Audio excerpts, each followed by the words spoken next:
Hi everyone, welcome back to another heart opener series. My name is Grendel, and today we're doing half frog pose or Ardha Bhekasana. So get on your mat and lie on your stomach, assuming your sphinx pose. So your elbows are underneath your shoulders and your forearms are pressed down to the mat facing the front of the room. Keep your chest lifted, press your pubic bone down to the mat. Bend your right knee towards your right glute and grab a hold of the top of your foot with your hand.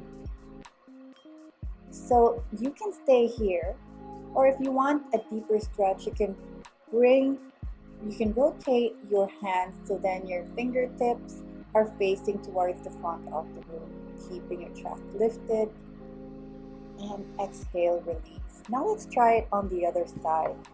So bending your left knee towards your left buttock and grab a hold of the top of your left foot.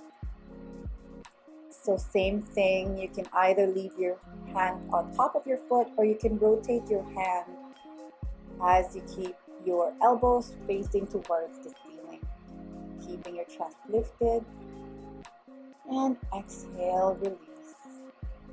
You can stay in Sphinx or press it back to your child's pose. Thank you for joining me, and I will see you in the next one.